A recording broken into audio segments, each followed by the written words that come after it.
என்னை காப்பாற்றுகிறவரே, என்னை உயர்த்துகிறவரே, என்னை மேன்மைப்படுத்துகிறவரே என்று அவர் நாமத்தை சொல்லி சொல்லி சொல்லி சொல்லி ஏசு ஏசு ஏசு அப்படின்னு சொல்லிக்கிட்டே இருப்பேன்னா உன் முழங்கல்ல நிற்கிறத என்ன செய்வார் தேவன் பார்த்தார். உன் முழங்களுக்கு என்ன கிடைக்கும்? உனக்கும் முழங்காலுக்கு பதில் கிடைக்கும். முழங்கால்னு சொல்லுகிறதுக்கு பேர் தான் ஆசீர்வாதம், விருத்தி அடைதல் பேர். மற்றவங்களுக்கெல்லாம் இல்லை. எனக்கு தெரிஞ்ச ஒரு சகோதரி, அது தவறான ஒரு நம்பிக்கை. அன்னை வேளாங்கண்ணின்னு ஒரு நாகப்பட்டினத்தில் கோயில் ஒரு ஆலயம் இருக்குது. அங்கேருந்து 1 மணி நேரம் 2 மணி நேரம் 1 கிலோமீட்டர் தூரம் முழங்கால்லையே நினைஞ்சிருக்கு. அந்த வெண்ணெய் வேளாங்கண்ணின்னு சொல்லக்கூடிய தாயை வணங்குவதற்கு போயிருக்காங்க.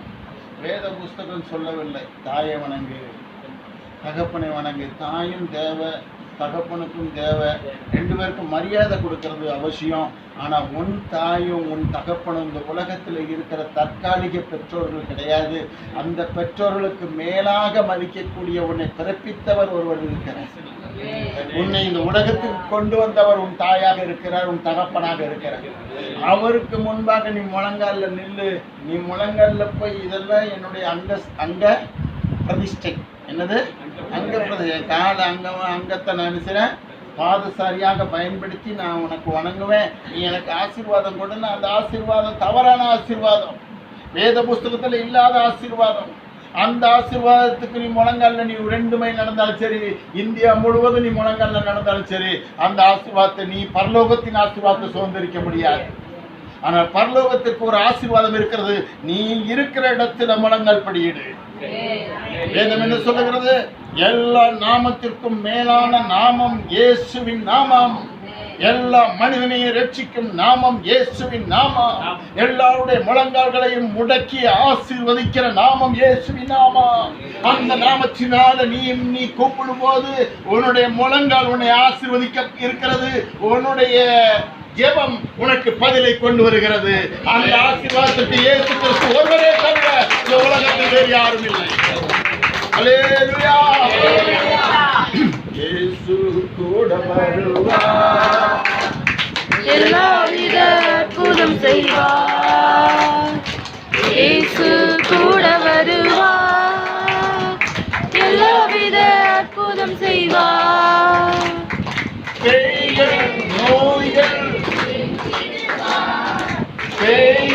நோய்கள் ஊற்றிடுவார், நொந்து போன உள்ளத்தை தேற்றிடுவார். நொந்து போன உள்ளத்தை தேற்றிடுவார். இயேசு கூட வருவார், எல்லாவித அற்புதம் செய்வார். கஷ்டங்கள் கடந்துள்ளை நீக்கிடுவார், கஷ்டங்கள் கடந்துள்ளை நீக்கிடுவார். கண்ணீர்கள் அனைத்தையும் துடைத்திடுவார், கண்ணீர்கள் அனைத்தையும் துடைத்திடுவார். இயேசு கூட வருவார், எல்லாவித அற்புதம் செய்வார். இயேசு கூட வருவார், எல்லாவித அற்புதம் செய்வார். தேவன் அற்புதம் செய்வார்னு எத்தனை பேர் விசுவாசிக்கிறீங்க? இந்த தாவீது தன்னுடைய வாழ்க்கையில இயேசு கிறிஸ்து தன்னுடைய வாழ்க்கையில அன்பு நெஞ்சது, குருடர்களை சுகமாக்கிடுச்சு இல்லையா, சப்பானிங்களை நடக்க வச்சு. ஆனா இவனுடைய வாழ்க்கையில குருடர்கள் இவனை தடுத்தாங்க. இவனுடைய வாழ்க்கையில குருடர்களும் சப்பானிகளும் எபூசியர்களும் சொல்லுகிறவர்களும் இவனை என்ன செய்தாங்க? என் வீட்டுக்குள்ளே வராதுன்னு சொல்லி தடுத்தாங்க. என்ன செய்தாங்க? அதனால் இஸ்ரவேலில் ஒரு பழமொழி உண்டு, குருடனும் சப்பானியும் வீட்டுக்குள்ளே வரக்கூடாது. குருடனும் சப்பானியும் வீட்டுக்குள்ளே வரக்கூடாதுன்னு ஒரு பழமொழி உண்டு. இங்கே யார் தடுத்தாங்க தெரியுமா? தாவீது அரசனாக இருக்கிறான், எல்லா இஸ்ரவேலுக்கும் அரசனாக இருக்கிறான். ஆனால் இப்போ தாவீதுக்கு என்ன கிடைக்கல? தாவீது உட்கார வேண்டிய இடம் கிடைக்கல. தாவீதுக்கு எப்ரோன் கிடைச்சது.